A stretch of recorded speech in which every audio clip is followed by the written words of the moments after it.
오늘은 예수 그리스도의 십자가의 의미에 대해서 같이 생각해 보는 시간 가지겠습니다. 부활절이었기 때문에 부활에 대해서 먼저 말씀 나눴는데요. 사실 순서로는 십자가, 그 다음에 부활이 맞겠죠. 예수 그리스도의 복음의 핵심은 다른 것이 아니죠. 십자가다. 그리고 그 십자가에서 끝나면 안 되죠. 부활이다. 그래서 십자가와 부활이 예수 그리스도의 복음의 핵심이다. 그래서 부활의 의미에 대해서 지난주에 살펴봤지만 십자가의 의미에 대해서 바르게 그리고 깊이 있게 이해하는 것이 우리 신앙생활에 필수적입니다. 십자가를 어떻게 이해하느냐에 따라서 오늘날 값싼 기독교로 변질될 수가 있고요. 그 받은 은혜가 무엇인지를 모르기 때문에 사실은 복음 자체를 변질시킬 수가 있습니다. 그래서 오늘 같이 십자가에 대해서 좀 살펴보도록 하겠습니다. 먼저 첫 번째는 십자가를 이해하기 위해서 가장 필요한 게 하나님의 성품에 대한 이해입니다. 원래 하나님께서 인간을 하나님의 형상대로 창조하셨죠. 그리고 복을 주셨다라고 창세기 1장에서 이야기합니다. 하나님의 형상대로 만들었다고 하는 것은 크게 두 가지 의미입니다. 왕적인 존재로 만들었다. 그래서 모든 것을 대리해서 통치할 수 있는 왕적인 존재. 그래서 이전에 그 구약 성경에 쓰였던 고대 근동 지방에서 왕이 큰 넓은 제국을 통치할 때 쓰는 방법이 자기 자신의 형상을 만들어서 그 타국에 갖다 놓는 거죠. 그럼 분명하게 자기가 왕이지만 자기의 형상 가진 그 조각상도 또한 그 지역에서는 왕같이 섬겨야 됩니다. 똑같은 왕으로. 그게 이제 형상이라는 의미예요. 내가 하나님의 형상이다라고 하는 것은 이미 인간은 하나님을 대신해서 하나님이 창조하신 모든 것을 통치하고 다스릴 수 있는 권세가 주어진 겁니다. 그래서 여러분들이 하나님의 백성이 됐다, 하나님의 자녀가 됐다라고 하는 것은 만물을 통치하는 자로 살아야 되는 거예요.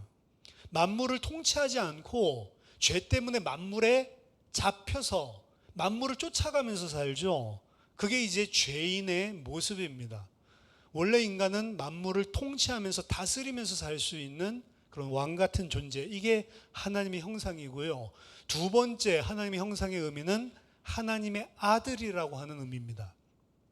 창세기 1장 26절 보면 우리의 모양을 따라 우리의 형상, 모양과 형상 요 두 가지 단어가 나오는데 동일하게 창세기 5장 3절에 형상과 모양을 따라 아들이 그 아담이 자기의 아들을 낳는 것을 동일하게 이야기를 하고 있다고요. 그래서 이 형상과 모양이라고 표현한 것을 아담의 아들을 낳을 때 똑같은 표현을 씁니다. 그래서 하나님의 형상대로 지음받았다라고 하는 것은 왕이지만 동시에 하나님의 아들로 지은 거예요. 그 종으로 사역자로 만든 게 아니고 천사 같은 존재가 아니고 하나님의 아들로 지음받은 게 인간입니다. 구원받는다고 하는 것은 사실은 이 지위와 그리고 이 상태가 회복되는 거거든요. 하나님의 아들로 하나님의 자녀로 다시 회복이 되는 거고 만물을 통치하는 자로 다시 회복이 되는 거란 말이에요. 그게 이제 구원이거든요.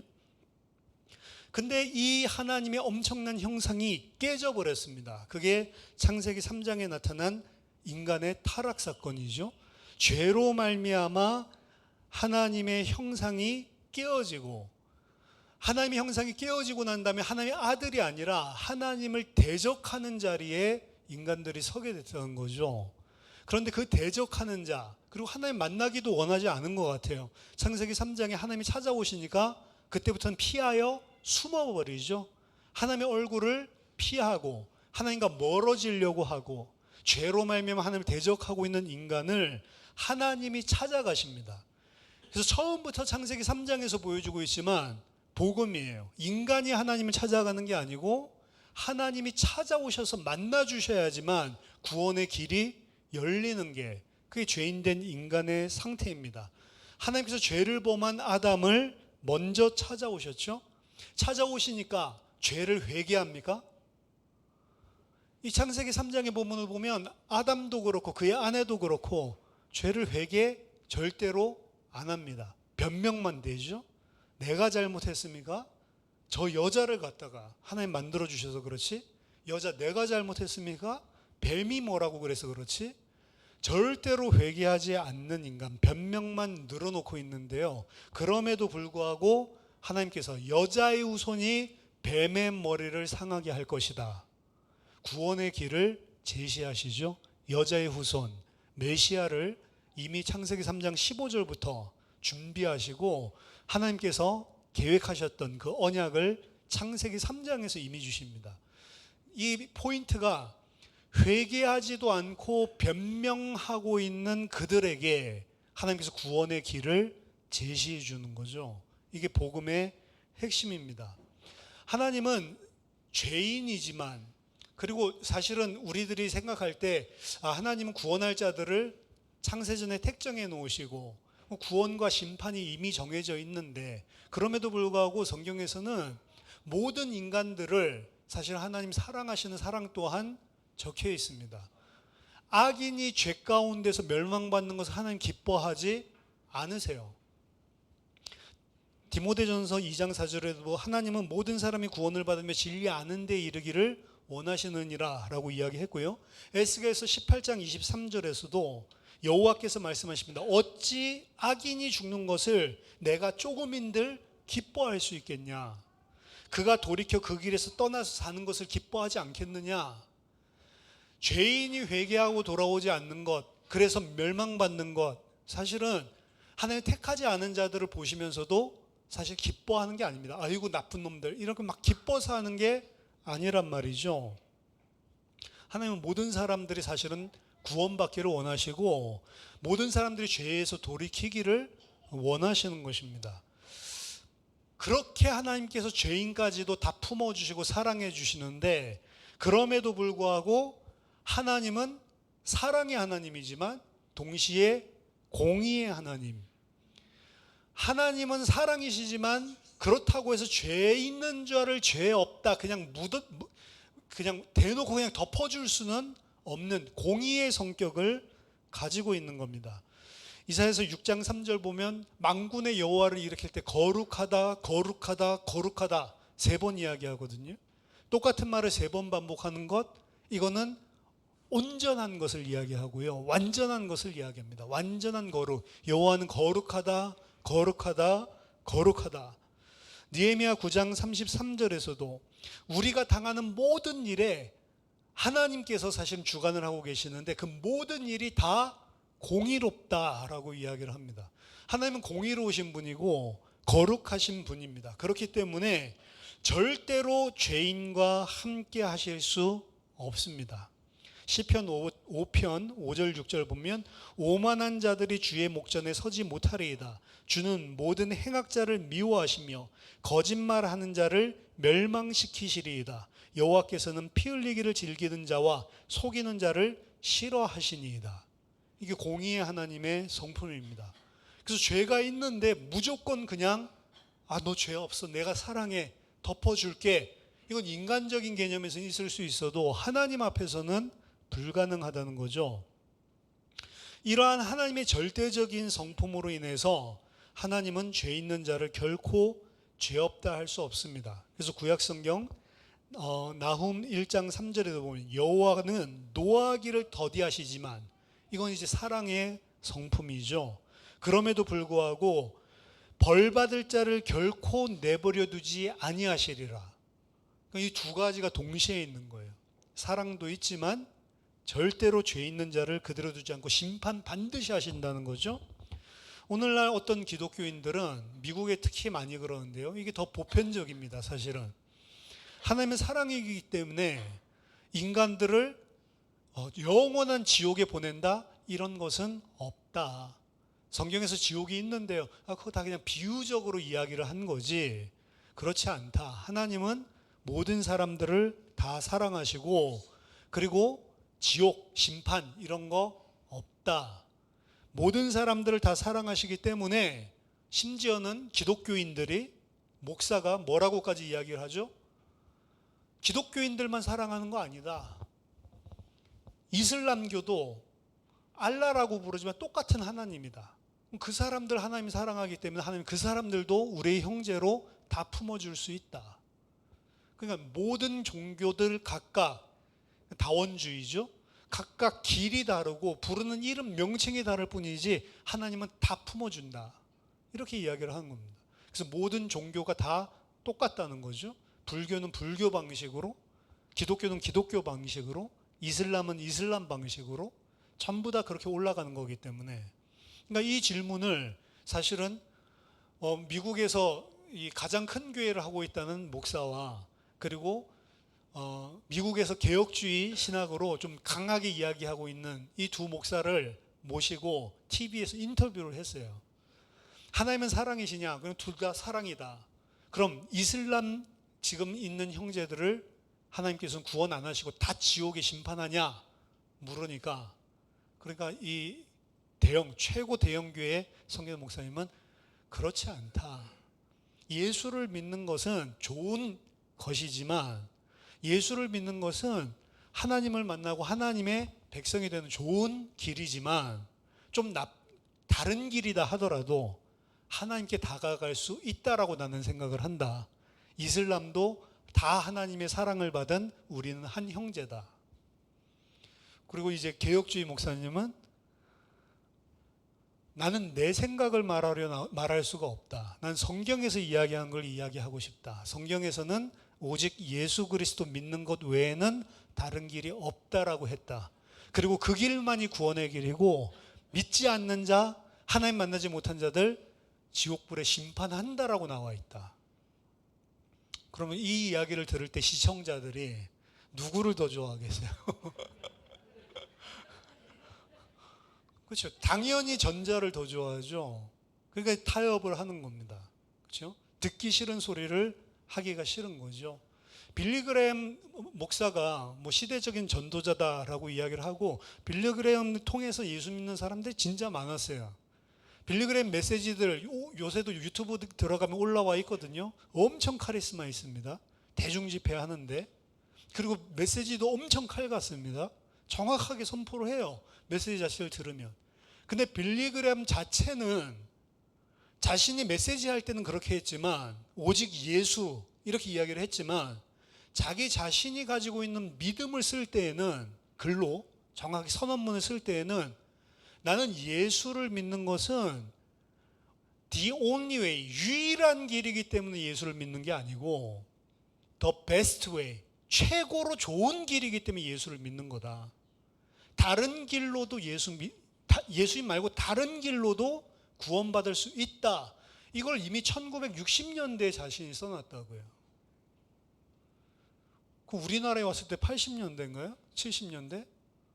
그때 그 빌리 그레엄 목사의 설교를 듣고 구원받은 사람이 있냐? 있습니다. 왜? 그 메시지는 그렇게 하지 않았거든. 메시지에서는 오직 예수만 이야기를 했거든요.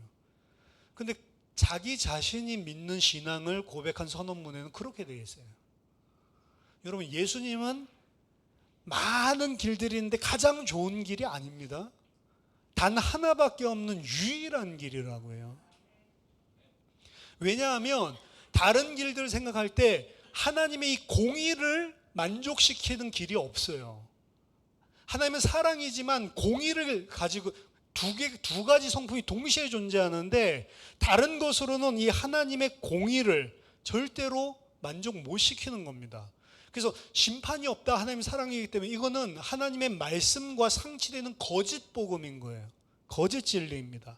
하나님의 사랑은 하나님과 단절된 인간을 구원하여 함께 하시기를 원하지만, 하나님의 공의는 범죄한 자들과 절대로 함께 할 수 없는 거룩하신 분이시다. 그래서 딜레마가 있는 거죠. 하나님의 십자가라고 하는 것은, 예수 그리스도의 십자가라고 하는 것은 하나님의 사랑, 하나님의 공의, 이 두 가지를 만족시켜서 하나님과 함께 할 수 있는 길을 연, 새로운 산길을 연 유일한 길이란 말이에요. 그래서 이 십자가를 보고 하나님의 지혜라고 이야기를 하는 겁니다. 도저히 이 두 가지를 어떻게 우리는 딜레마를 만족시킬 수 없는데, 이 두 가지를 다 만족시키면서 인간 구원할 수 있는 하나님의 지혜, 그게 십자가인 거죠. 두 번째, 그 십자가에는 그래서 엄청난 희생과 대가가 담겨져 있습니다. 근데 이것을 갖다가 잘 모르면, 이 희생과 대가가 무엇인지를 잘 모르면 기독교를 값싼 기독교로 변질시키는 거예요. 그러니까 생각을 해보세요. 길거리 지나가고 있는데 딱 5분만 주십시오. 5분만 주면 당신 영원한 천국 보장받을 수 있습니다. 5분만이요? 5분 동안 복음을 이야기합니다. 하나님이 인간을 하나님의 형상대로 창조하고, 나무는 땅에, 물고기는 물속에 살아야 됐는데 죄로 말미암아서 물고기가 물에서 떠났다. 인간이 죄로 말미암아서 하나님과 떠났다. 창조 원리가 무너졌다. 그래서 문제가 오는 거다. 여러 가지 문제와 고통이 있는 거다. 지금 살았을 때만 고통이 있는 게 아니고 죽어서도 영원한 내세에 문제가 온다. 심판이 있다. 당신에게만 문제 있는 게 아니고 당신의 자녀들도 똑같은 죄의 문제를 가지고 이 땅에 태어난다. 이 문제를 당신이 해결할 수 없다. 열심히 한다고 해결되는 게 아니다. 그래서 하나님이 이 문제를 해결하셨다. 그게 그리스도의 십자가다.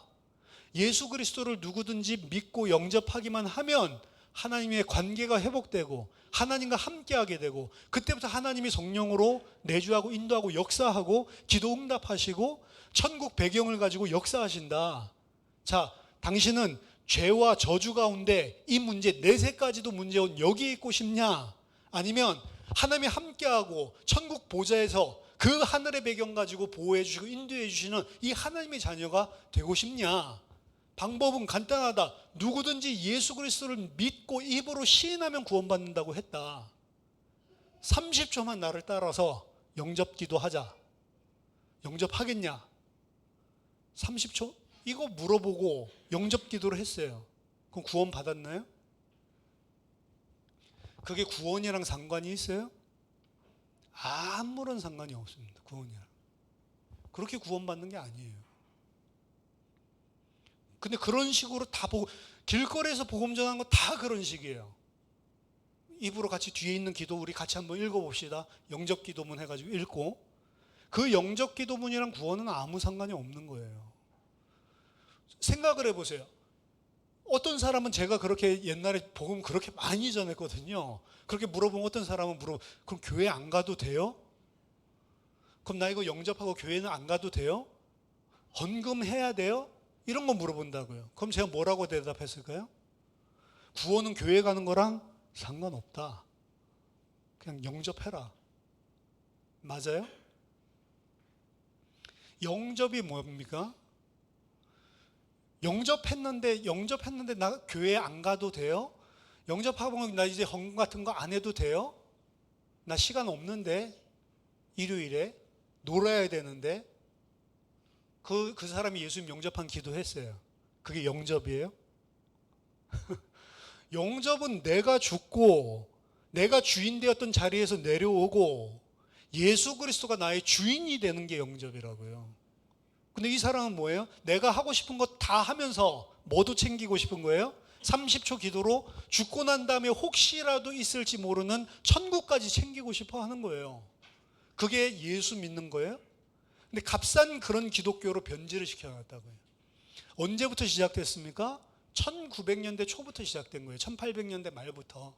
미국의 대부흥운동, 각성운동이 일어나기 시작하면서 부흥 집회들이 많았다고요. 그 대형 부흥 집회에서 이 알타 콜링이라고 하는데 재단 앞으로 나오라고 이제 초청하는 거예요. 자, 오늘 메시지 듣고 주님 앞에 나오기만 하면 주님이 용서해 주십니다. 결단하고 나올 사람들 나오세요. 나오세요. 음악 틀어놓고요. 그래서 사람들 앞에 나오는 거예요. 나오면 이제 구원 선포합니다.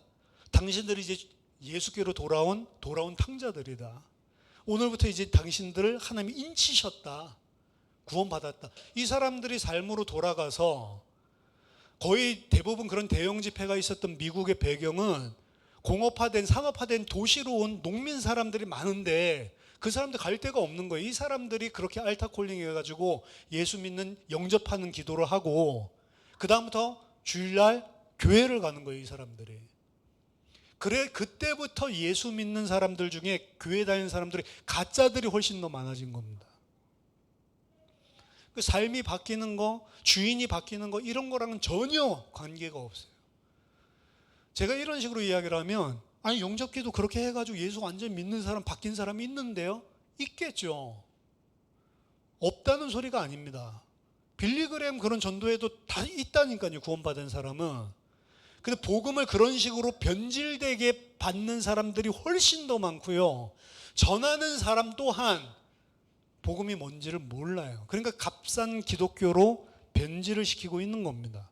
이게 십자가에 달려있는 엄청난 하나님의 예수 그리스도의 희생, 대가가 무엇인지를 몰라서 그럽니다. 죄의 대가는 성경에서 분명히 이야기합니다. 네가 그것을 먹는 날에는 정령 죽으리라. 로마서 6장 20절, 죄의 싹은 사망이다. 죄는 죽음의 대가가 반드시 따르는 겁니다. 그래서 죄를 담당한다라고 하는 것은, 내 죄를 내가 담당한다라고 하는 것은 죽음밖에 없는 거예요. 이 죽음은 육신적인 죽음이 아니고 영원한 죽음, 심판을 의미하는 겁니다. 죄를 속하기 위해서는 생명을 내놔야 됩니다. 그리고 레위기서 17장 11절에 보면은 생명은 어디에 있다고요? 피에 있어요. 그래서 피 흘림이 없은즉 죄 사함이 없느니라. 피 흘림을 통해서 대신 죽어야지만 죄 사함을 얻는 원리를, 그건 짐승의 피 이야기하는 게 아니에요. 앞으로 우리를 위해서 대속할 예수 그리스도의 피를 이야기하고 있는 것입니다. 구약에서부터. 하지만 이 죄를 속하기 위해서 피를 흘리는 이 일은 누구만 할 수 있냐? 죄 없는 자만 할 수가 있는 거예요. 죄 있는 자는 대신 죽을 수가 없는 겁니다. 왜? 자기가 죄인이니까. 그렇죠? 자기 코가 석자죠. 아무리 원한다고 해도 대신 죽어줄 수는 없는 겁니다. 누구만, 의인만이 죄인을 대신해서 죽을 수 있는 것입니다. 죄인을 속하기 위해서 죄 없는 자, 의인의 피 흘림과 죽음이 있어야지만 죄 사함이 있다라고 성경은 선언하고 있는 거예요. 따라서 성삼위 하나님께서 십자가라고 하는 방법, 그 십자가를 통해 우리의 죄를 대속하시기로 작정하신 겁니다. 성부가 계획하셨고 성자가 그 뜻에 따라서 그대로 성취하셨고 성령이 그것을 적용시켜 주시는 일을 하시는 거죠. 우리의 죄를 대속하기 위해서 성부 하나님께서 자기 아들을 죄 있는 육신의 모양으로 이 땅에 보내셨습니다. 로마서 8장 3절에 율법이 육신으로 말미암아 연약하여 할 수 없는 그것을 하나님은 하시나니 곧 죄로 말미암아 자기 아들을 죄 있는 육신의 모양으로 보내어 육신의 죄를 정하게 하셨다. 성자 하나님께서는 그 뜻에 순종해서 빌립보서 2장 6절 7절 자기 자신을 종의 형체로, 자기 자신을 비워 하나님과 동등하신 분이지만, 하나님의 본체시지만 자기 자신을 비워 종의 모습으로 인간의 모습으로 성육신하셔서 온전한 인간이 되셨죠. 이 땅에 오신 것입니다. 이분은 아담의 죄와 관계없이 이 땅에 오시기 위해서 성령으로 잉태되어서 동정녀 마리아에게서 오신 겁니다. 그래서 아담의 죄와 관계가 없는 거예요. 그래서 이 땅에 죄 없는 두 사람, 죄 없이 이 땅에 탄생한 두 사람, 아담, 물론 아담으로 말미암은 하와도 마찬가지겠네요. 세 사람이었네. 아담과 하와, 그렇죠? 예수님을 그래서 뭐라고 이야기하는 바울은 두 번째 아담, 마지막 아담 이렇게 이야기합니다. 두 번째이자 마지막 아담이에요. 즉 죄 없이 온전한 하나님의 아들의 모습으로 온 거죠. 사실은 아담도 처음 지었을 때 그 모습이었어요. 완전한 하나님의 아들이었고 하나님의 아들로서 통치권자 왕이셨고, 예수님도 왕이면서 하나님의 아들이시죠. 죄 없는 모양으로 이 땅에 오셨습니다. 이 땅에 오셨을 때만 죄가 없는 게 아니고 그분은 완전한 사람으로 끝까지 시험은 받았지만 순종하셨다. 히브리서 4장 15절 우리 모든 일에 우리와 똑같이 시험을 받으신 자로되 죄는 없으시니라. 하나님께 끝까지 순종하고 모든 것들이 다 하나님 앞에 순종하는 행위였다는 거죠. 예수님은 그래서 이 땅에 신성과 그리고 그 인성 이 두 가지를 동시에 가지고 있는데, 그렇기 때문에 시험이 훨씬 더 컸다라고 저는 생각을 합니다. 제가 만약에 치유의 은사가 있으면 육신적으로 지금 어려움 가지고 계신 성도님들 있죠? 하나님 뜻이고 뭐고 상관없이 그냥 낫게 해줄 것 같아. 여러분 안 그러세요? 이게 하나님의 뜻인지 뭔지 이런 것들을 생각하지 않고 그냥 무조건 다 낫게 할 것 같아요. 근데 예수님은 무조건 병자라고 다 낫게 하는 게 아닙니다. 예수님은 사실은 병을 낫게 하신 적이 없어요. 모든 것을 다 표적이라고 이야기합니다. 오늘 어린이 예배에서도 나오던데 물을 포도주로 만든 것은 표적이지 그냥 기적을 한 게 아니에요. 예수님이 포도주 먹고 싶으니까 그냥 물을 갖다가 막 이 포도주를 만들어서 먹는다? 그거는 무슨 표적이? 그가 메시아가 아니라는 표적이에요.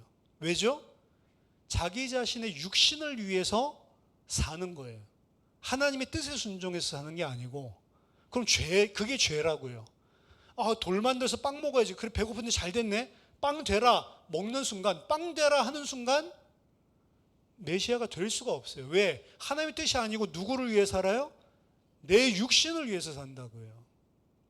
그러니까 어떻게 보면 병을 낫게 할 때 하나님은 병을 들게 하셔서 하나님이 그 일을 하고 계시는데 그냥 내가 막 낫게 해.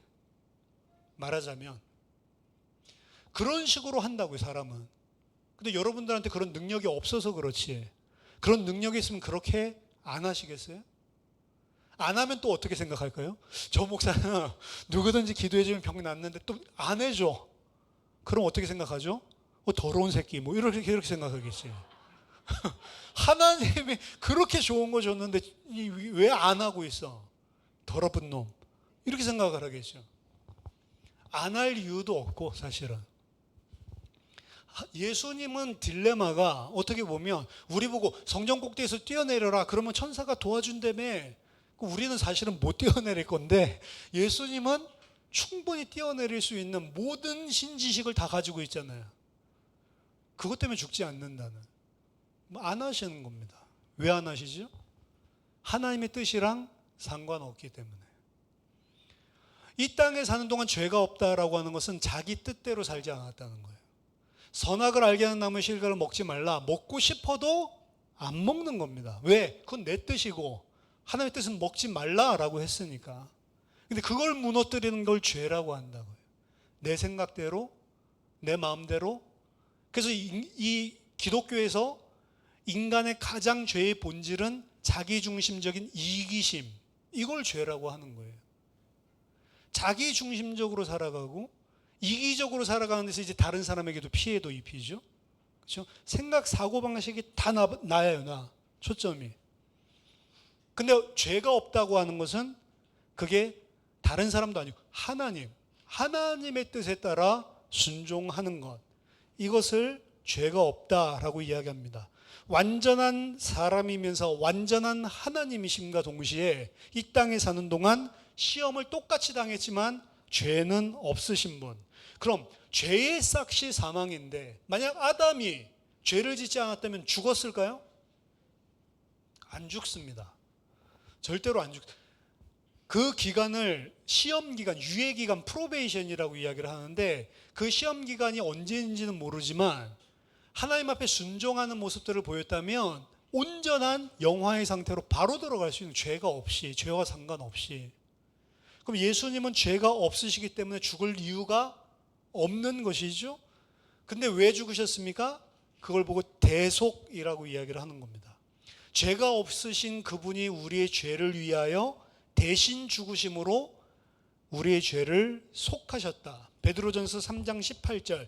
그리스도께서도 단번에 죄를 위하여 죽으사 의인으로서 불의한 자를 대신하셨으니 이는 우리를 하나님 앞으로 인도하려 하심이라. 우리가 하나님 앞에 다시 나아가게 하기 위해서 대신 죽으셨다는 거죠. 성령 하나님께서는 그 그리스도께서 이루신 대속을 우리에게 깨닫게 하시고 믿어지게 하시고 그 앞에 무릎 꿇게 하심으로 돌아오게 하시는, 적용하시는 역할, 거듭나게 하시는 중생의 작업을 성령께서 하신다. 근데 그 예수님이 십자가에 죽으신 건 대속하셨구나. 사실은 그 정도가 아니고 그 안에는 더 큰, 우리가 상상하는 것보단 더 큰 희생, 더 큰 고통, 고난이 담겨져 있습니다. 제가 봤을 땐 가장 중요한 것은 예수님은 삼위일체의 하나님이세요. 그렇기 때문에 육신을 가질 이유가 없는 분입니다. 예수님은 부활하시고 나서 하나님의 백성들과 동일한 부활체를 가지고 계세요. 우리도 예수님과 똑같은 몸으로 우리한테는 참 영광스럽죠. 나도 예수님과 똑같은 몸을 근데 예수님 입장에서는 그냥 잠깐 구속기간 동안 그렇게 한 거야 이제 끝 그러고 몸을 벗어나는 게 아니고 우리와 같은 형제가 되셔서 영원토록 육신 안에 거하신단 말이에요. 그러니까 어떻게 보면 예수님은 무소부재가 본인이 원래는 무소부재한 이 성격을 하나님의 신성을 가지고 있는데 성령을 통하지 않고는 무소부재의 개념이 없어진 거예요. 육신 안에 갇히신 것입니다. 여러분 같으면 그렇게 하시겠어요? 예를 들어서 아까 전에 사장님 이 벌레만도 못한 벌레 같은 나를 위해서 돌아가셨는데 예를 들어서 벌레 그것도 막 지저분한 막 구데기 같은 거 내가 저 구데기 구원하기 위해서 평생 나도 구데기 몸으로 살아야지. 그냥 잠깐만 구데기 했다가 그냥 다시 인간 돌아오는 거 아니고 나도 저들 속에 영원히 구데기로 뒹굴어야지. 이게 말이 되냔 말이에요. 예수 그리스도는 육신이 되셔서 인간이 되시고 우리같이 되신 것은 잠깐이 아닙니다. 영원히 우리와 같은 형제로 그 길을 택하시고 그것을 시행하신 거예요. 그래서 예수님이 지금 영광 중에 계시다라고 이야기를 하지만 사실은 어떻게 보면은 자기 자신을 비우고 우리를 구속하시기 위해서 치르신 대가가 사실은 영원한 거예요. 근데 우리는 사실 그걸 생각도 안 하는 거죠. 그걸 가지고 이제 예수 내가 영접 기도했으니까 천국 가지 이런 걸로 생각을 한다고. 그 안에 있는 대가. 두 번째는 십자가에서 죄를 알지도 못하신 하나님을 우리를 대신해서 죽게 하시는데 고린도서 5장 21절에는 그 모습을 보고 죄를 대신 지셨다 이렇게 하지 않고 죄가 되셨다. 하나님이 그를 죄로 만드셨다. Make him sin 이렇게 되어 있어요. 영어 성경 보면 Made him sin. 하나님께서 그를 죄로 만드셨다. 그러니까 십자가에 달려서 죽는 그 예수님의 모습은 우리가 구약 성경에 보면은 내 죄를 전가시킬 때 손을 대잖아요. 그때 그 양은 내가 아니지만 내가 되는 것처럼 예수님은 죄가 아닌데 죄가 되셨다고. 죄는 어떤 거라고? 하나님이 제일 싫어하는 거, 제일 혐오하는 거, 절대로 용납하지 못하는 거. 하나님과의 관계가 다 깨져버린 겁니다. 이거는 그냥 죄가 되는 척 페이크로 한 게 아니에요. 그냥 거짓말로 그냥 거의 잠깐 죄인 척 해야지 이게 아니고 진짜라고. 하나님 보실 때 죄. 그래서 하나님이 쏟아놓을 모든 죄에 대한 진노를 그것도 오랫동안 참으신 진노. 여러분 화가 날 때 그냥 바로 풀어버리면 되는데 한 번만 참자. 그런데 또 막 긁어. 참는다. 계속 참다가 도저히 못 참아가지고 폭발할 때, 폭발하는 사람도 완전히 이성을 잃어버리죠. 눈깔 돌아간다라고 이야기를 하는데 배는 게 없죠. 진짜 열받을 때 제가 초등학교 5학년 때 될 수 있으면 안 싸우려고 하지 마라. 너 죽는다. 가만히 있어라. 죽여봐. 가만히 있어라. 가만히 있어라. 죽여봐. 온 쉬는 시간 될 때마다 와가지고 쳐봐. 진짜 죽는다. 죽여봐. 제가 그 하루 종일 참다가 끝나고 남어. 이렇게 해가지고 나보고 쳐보라고 그랬지. 죽여보라고 그랬지. 죽여줄게. 열중셔 해. 피하지 마. 이렇게 해놓고 제가 있는 힘껏 저도 그냥 이 맛이 가가지고 걔 얼굴 외에는 다 노랗게 보여요. 죽자사자 두들겨 팼거든요. 나중에 막 두들겨 팼는데 애가 막 주먹 자국이 손에 주먹 자국이 나더라고요. 이 사이사이 갈라진 거 있죠. 완전 또 얘도 막 정신없고 그 다음부터 저한테 말도 못 붙이게 됐는데, 그러니까 너무 열받치면 그냥 그 전에 그냥 조금 했을 때 한 대 때렸으면 그냥 그만인데, 너무 열받치다가 하니까 나중에 제가 좀 미안하더라고요. 와, 어떻게 애를 저렇게 두들겨 패놨지? 요즘 같았으면 완전히 합의 본다고 난리를 쳤겠죠. 하나님이 어떻게 보면은 인류 역사 동안 참고 우리들이 참았던 것들을 누구한테 그 분풀이를, 그 진노를 다 쏟아냈냐? 예수님께. 근데 그 예수님은 누구냐? 하나님과 한 분이시라는 거예요. 하나님과 떨어질 수는 없는 삼위의 하나님이 완전 하나라고요. 그런데 그 하나님의 관계가 끊어진 정도가 아니고 하나님이 가장 혐오하는 죄가 돼서 거기에다 대고 모든 진노를 쏟을 수밖에 없는 그 자리가 십자가의 자리라고요. 십자가에 달려서 죽는 거 조금 이 악물고 참으면 돼요. 그렇죠? 그것 때문에 두려워하는 게 아닙니다. 하나님과의 관계가 끊어지고 하나님과 하나님의 아들의 관계가 끊어지고 하나님의 진노의 대상이 되어서 모든 하나님의 진노를 감당하는 것이 십자가라는 거죠. 그 몸으로 담당하시기 위해 나무에 달리셨다. 그래서 이런 표현을 하는 거예요. 나무에 달린 자는 신명기에 의하면 저주를 받은 자이기 때문에 하나님의 저주, 하나님의 재앙, 심판, 이 모든 것을 다 감당하는 죄가 되신 겁니다. 죄의 응집체가 되셨다는 거예요. 그래서 온 인류에게 쏟아놓을 걸 누구에게요? 예수님에게. 여러분 죄 지은 거 있죠? 그 죄 또한 똑같단 말이에요. 하나님의 그 진노를 쏟아부어 놓아야 될 건데 누구한테 대신? 예수님한테. 우리 추악하잖아요. 우리 그 추악한 죄를 누구에게? 예수님께. 여러분 생각해, 뭐 남편이든지 아내든지 다른 데서 열받아가지고 집에 와가지고 나한테 막 하면 열받아요, 안 열받아요? 왜 나한테 분풀이야? 뺨은 한강에서 맞고 그렇죠? 그러니까 이 사실은 나에게 풀어야 될 것들을 죄의 응집체로 예수를 만들어서, 그래서 예수님이 땀방울이 핏방울이 되도록 핏방울을 흘릴 정도로 마음이 심히 고민하게 되고 하나님 앞에 끝까지 기도합니다. 될 수 있으면 이 잔을 내게서 옮겨가 주십시오. 근데 끝까지 그거 하는 게 아니죠. 육신을 가졌기 때문에 이런 연약함이 나오는 거예요. 하지만 나의 뜻대로 하지 마시고 아버지의 뜻대로 하십시오. 순종하는 거죠. 예수님의 십자가 사건은 아버지로부터 철저하게 버림을 받고 단절되는 사건이었습니다. 우리는 하나님 단절, 이거 뭐 큰 문제 아니에요. 하나님 함께 있으나 안 있으나. 그렇죠? 그냥 밥 잘 먹고 있으면, 맛있는 거 먹으면 행복하고, 하나님 함께하고 안 하고, 그거는 있어도 괜찮고 없어도 괜찮고, 나중에 천국 갈 때나 좀 필요한 거, 나 힘들고 문제 생겼을 때나 좀 필요한 거, 하나님 함께하는 거, 별로 문제 없고 잘 나갈 때는 하나님 별로 필요가 없어요. 인간이 그렇습니다. 오히려 고난의 때, 문제가 닥쳤을 때, 내가 감당할 수 없는 어려움이 왔을 때, 이럴 때 하나님 찾고요.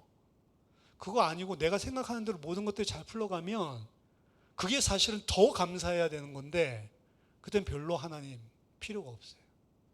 내가 있을 거 다 있으니까. 그렇죠? 이게 인간의 죄입니다.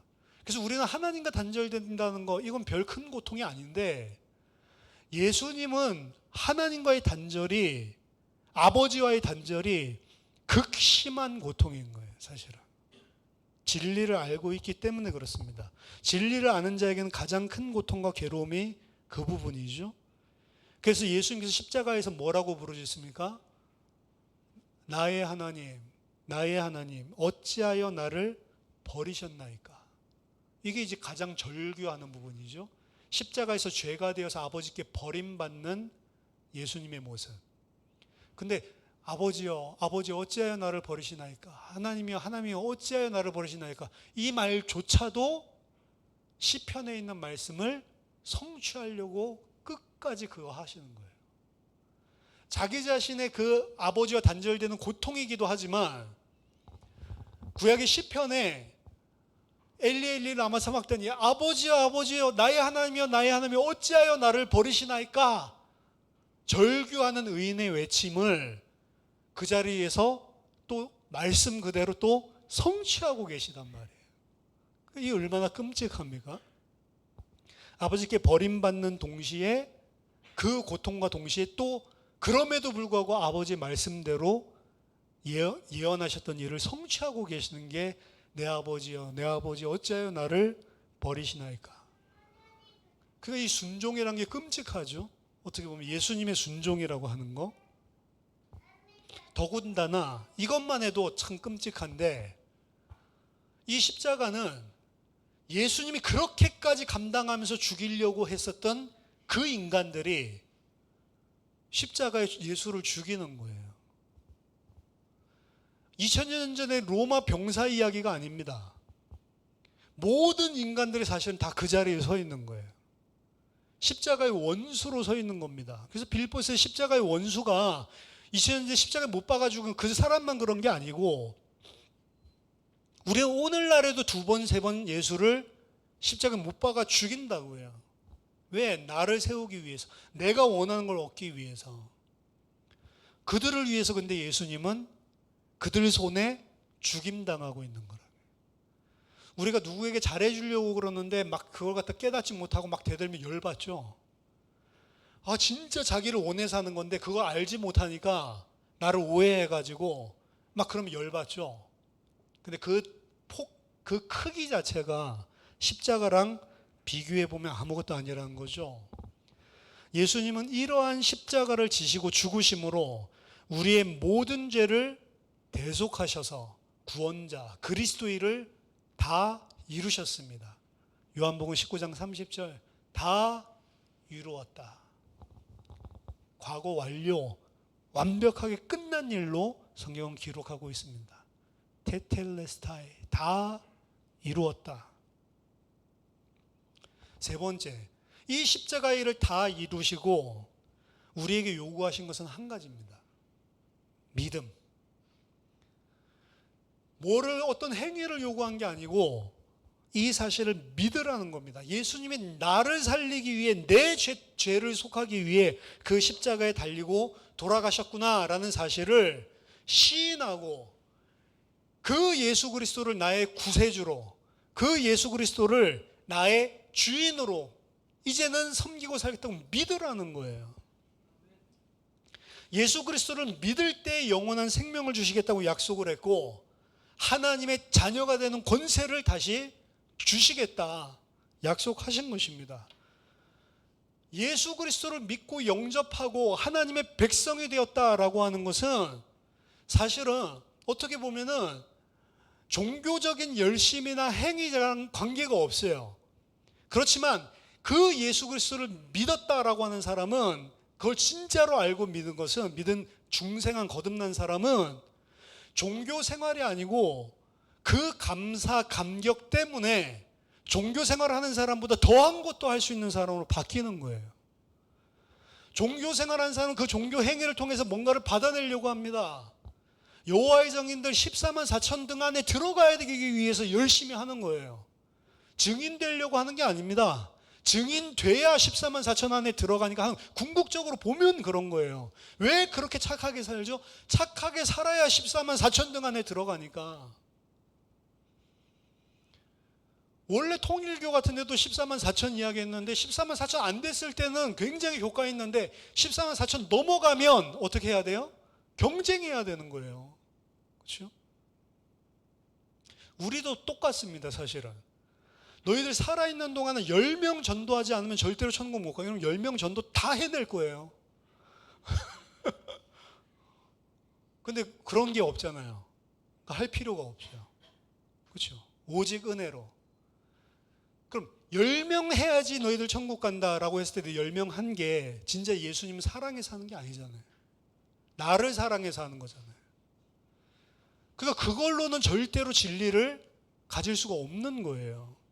진리는 그런 것들로 속박시켜 놓지 않는데도 불구하고 단 하나예요. 예수님이 너를 위해서 이렇게 해주신 것을 진짜로 너가 알고 시인하냐, 이겁니다. 그리고 그것을 알고 시인하기 때문에 나오는 감격으로 하는 것은 나를 위해서 하는 게 아니에요. 당연히 할 수밖에 없는 행위로 발산되어서 나오는 것입니다. 사실 전도도 그렇게 되어야 되는 거예요. 그렇게 되지 않는데 하는 것은 거짓 증인입니다. 사실은 가짜죠. 그 하나님의 백성을 하나님은 완벽하게 인도하신다라는 게 성경의 말씀입니다. 모든 것을 합력하여 그에게 선을 이루신다. 그래서 우리는 감사할 수가 있는 거예요. 모든 것을 합력하여 선을 이루는, 모든 것을 합력하여 하나님께서 이 땅에서 이루실 선은 그 선이라고 하는 토브인데 창세기 1장의 상태예요. 하나님이 보시기에 좋았더라. 하나님 보시기에 심히 좋았더라. 그러니까 내가 생각하는 선을 이루는 게 아니고 모든 것을 다 합력하여 하나님 보시기에 좋았더라. 이 선을 이루어 가신다고요. 그러니까 여러분 연약한 것도, 여러분들에게 생긴 고통도 고통으로 끝나는 게 아니에요. 그것을 통해서 뭘 이루신다고요? 선을 이루신다. 하나님의 백성은 그렇기 때문에 삶의 방식 자체가 달라집니다. 먹을 것, 마실 것, 입을 것, 이런 육신의 문제를 놓고 고민하는 게 아니에요. 그건 이방인들이 고민하는 것이다. 그래도 우리도 먹고 입고 살아야 되는데요. 열심히 일하면 되는 거죠. 걱정할 거리는 아니라는 거죠. 열심히 일해도 안 되는데요. 안 되는 만큼 살면 돼요. 수준을 조금 낮춰서. 그렇죠? 요새 우리나라도 굶어 죽는 사람 없어요. 제대로 법만 알면. 얼마나 좋은 프로그램이 많은지 몰라요.